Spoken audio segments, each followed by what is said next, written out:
Iyon, welcome back sa ating YouTube channel, Ronde TV mo. Ito na nga, pumasok na ang BIR mga kababayan ha. At iimbestigahan na nga itong si Mayor Alice Go, ang pinaka-controversial ngayong mayor sa ating bansa.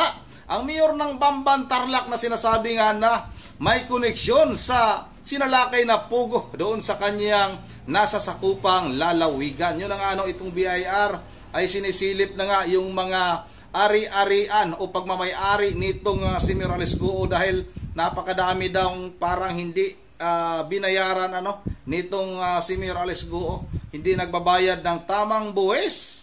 Napakayaman. Ganoon naman talaga ang mga inchik mga kababayan. Napakaraming inchik dito sa ating bansa na hindi nagbabayad ng tamang buwis, hindi nagbabayad ng tamang pasweldo sa kanilang mga tauhan. Napakaraming reklamo na ating naririnig tungkol sa mga ganyan na hindi nagpapasahod ng minimum at walang mga benepisyo. Ganon yung mga NC. Kaya itong si Mayor Alice Go, hindi na tayo magtataka kung hindi ito nagbayad ng buwis ng kanyang mga ari-arian mga kababayan. Yun ang kayo na lang din bahalang umusga. Ito yung panayam ni Kabayan Oli de Castro kay Commissioner Lumagi Junior. Mga kababayan kayo na lang bahalang umusga kung sa tingin nyo ba kailangan na talagang talaga ang daming kaso nitong si Mayor Alice Go.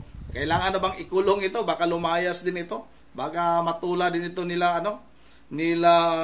Pastor Kibuloy. Hindi pa rin maaris to. Paano lang pag makalayas rin ito? Sa tingin ko pag mangyari na talagang maging maging convicted ito. Lalayas din ito mga kababayan, mawawala bigla ito dito sa ating bansa. Yun ang wag na natin itong patagalin at sabay-sabay na natin itong panoorin.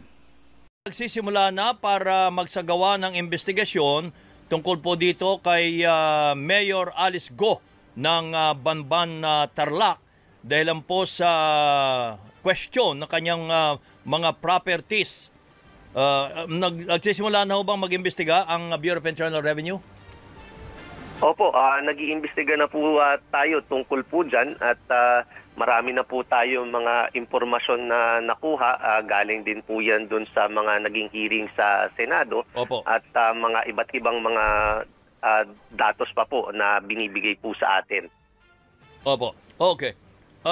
Kung sakasakali po, anong magiging papel dito ng Regional Office ho ng BIR? Dapat alam mo nila kung anong nangyayari siyempre sa probinsya ng Tarlac. Opo, alam po nila. In fact, sila rin po ay nakumated doon sa naging investigasyon sa Senado at naging mga resource persons din po. Dahil marami pong mga kumpanyang involved din na nandyan, hindi lang po sa individual capacity, marami rin pong na-mention na mga kumpanya na pagmamay-ari po nila. Kaya po itong mga kumpanyang ito ay rehistrado sa iba't ibang opisina po natin. Kaya po lahat po yan titingnan po natin. Kaya nakuha na rin po natin yung mga ibang impormasyon sa mga district offices kung saan po ito rehistrado. So you mean hindi lang itong si Mayor ng Bamban ang inimbestigahan, hindi lang probinsya ng Tarlac, kundi maging ang ilang mga lugar pa dito sa ating bansa? Tama po, meron din po yan dito sa Metro Manila. Kaya po yung mga rehistrado po ng mga kumpanya kasama po lahat po yan sa ginagawa nating investigasyon para lahat po makita po natin yung buong picture po ng kanyang mga ari-arian at mga investments po at yung mga kumpanya na gumagalaw po. Opo. Commissioner, kung sakasakali po at malamang nagawin nila, ay dayain nila ang kanilang libro para palabasin nila na sila ay nalulugi pa nga sa kanilang operasyon. Paano natin malalaman yan?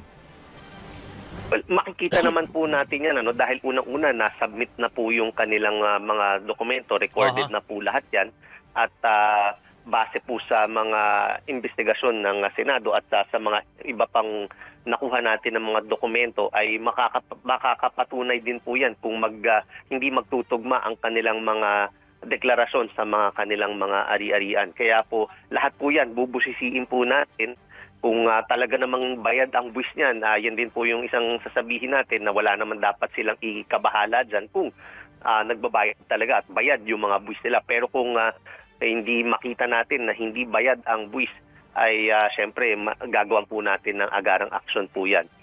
Opo. May report po kasi itong Rappler, isang news agency, na late 2023, ang local office ng BIR sa Tarlac ay flinag na itong real estate company ni Go at yung dalawang pogo dahil sa kabiguan na makapag-file ng kanilang returns. Ano na po ang nangyari po doon?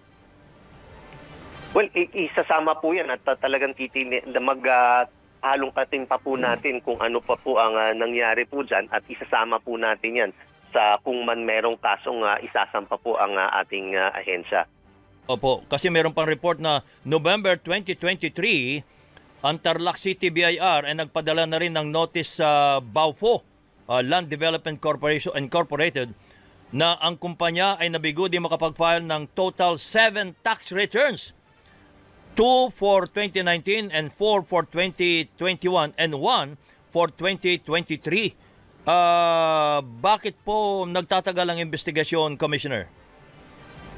Well, siguro po kasi maraming proseso pa po yan at talagang i-verify kasi bago po tayo magsampa ng kaso ay kinakailangan po ng mga iba't ibang uri ng mga certifications at kinakailangan po kumpleto po yan dahil otherwise baka madismissan lang po tayo sa DOJ kaya po kailangan po kumpleto lahat po ng mga documentations. Okay. So malalaman natin mga kailan ho mga magiging resulta ho nito?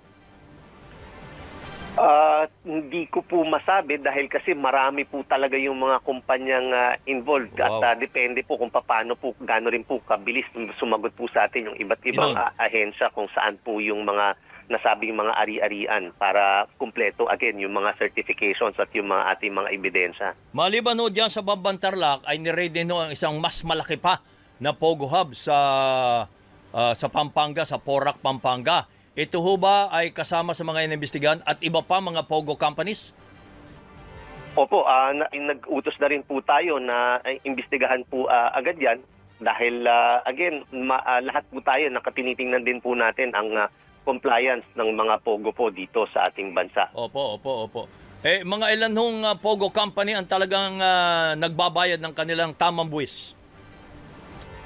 Madami-dami naman as to yung eksaktong numero ay hindi ko lang po masabi ngayon. Pero meron din naman po na mga nakikita po natin na mga compliant na mga Pogo taxpayers. Ang tinig ni Commissioner Lumagi Jr., Commissioner ng BIR. At yung ating mga kababayan may kanya-kanyang reaksyon. Yung kanilang mga komento ay ating babasahin. Ito mga kababayan, ang sabi ng isang nagkukomento, nagbayad ng tax o hindi nagbayad. Dapat ipasara at ipagbawal na ang pugo dito sa ating bansa. Tama talaga. Bakit? Isang komento bakit di pa lahatin ang pugo sa buong Pinas? Marami silang kinikita dyan, yung BIR lalo na.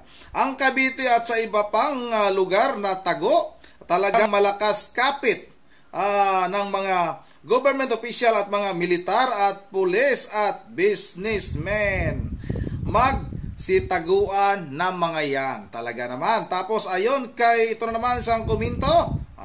Paano mag-i-investigate kung kasabwat BIR? Sayon, huwag nyo kaming lukuhin BIR ha? Yung, sana yun? Wala. Yung, sana ba yun? Yung mansions nyo, paano nyo nabili? Ang sabi naman isa, tanggalin lahat ng pugo sa Pilipinas. Tapos ito naman isa nagkomento, dapat lang wala ng pugo. Ito matindi mga kababayan ha. Ito yung sinasabi ko na parang dating namamasukan o nagtatrabaho kay Mayor Alice Guo. Kasi ayon sa kanya, mayroon pa pong company, si suspended Mayor Alice Guo, na nag-operate illegal since 2003. Ang gamit nilang company ay Triumph Embroidery Center bago sila nag-legal noong 2011, kaya napalitan ng QGG Embroidery Center since 2003. Nag-work po ako, trabahante nga pala siya ni Mayor Alice Guo 2014-2015 pala mga kababayan. Nag-work po ako sa magulang niya at nilibor namin ito. ito Intramuros Manila noong 2010. Magkahiwalay na kaso Intramuros Manila at NLRC Banawi Quezon City sa kaso na no minimum wage. Ito na yung sinasabi ko. Ito yung mga NCHEC na ito, hindi talaga nagbibigay ng minimum ang mga ito. Lalong-lalo na hindi nagbabayad ng mga tax ang mga ito. At no benefits. Yun na nga, sinasabi ko. Ang primary na kinasuhan namin doon, si Waping Guo, Hauping Guo, Winnie Lim, at si Winnie Guo. At may nagtanong dito, hindi ko na nailagay, nagtanong kung itong si Mayor Alice Guo ay may dugo ba daw talagang Pinoy. Ang sagot ng nagkomento na yan ay wala talagang dugong Pinoy itong si Mayor Alice Guo. Pure inchik daw talaga yan. Kaya walang mahanap na ano ba to? Emilia o Amelia Real. Sinasabing kaniyang nanay na Pilipina. Yun ang hanggang dito lang muna. Talagang pinagluluko tayo ni Mayor Alice Guo at nitong abogado nitong si Mayor Alice Guo na si Attorney Stephen David na dating abogado ni Janet Napoles. Yun ang hanggang dito lang muna at bago tayo magtatapos ay mag-shoutout muna tayo. Shoutout kay Ma'am Bergie Beralidios ng Pulilan, Bulacan. Shoutout kay Ma'am Joyce ng Japan. Shoutout kay Ner Donida. Shoutout kay Dante Asu. Shoutout na rin kay tika lang, dito tayo sa ibang nagkomento. Kay Heidi Lee, shoutout Shoutout na rin kay Yali Gruta, kay Josel Pog, shoutout dito bandang baba. Shoutout kay Alberto Luna 11, shoutout kay Tito Uyos, shoutout kay Bimisa Domingon, at shoutout kay Barbie Pamilara. Yun ang dito na lang muna. At once again, this is Ronde TV mo. Ingat tayong lahat. God bless bawat isa sa atin.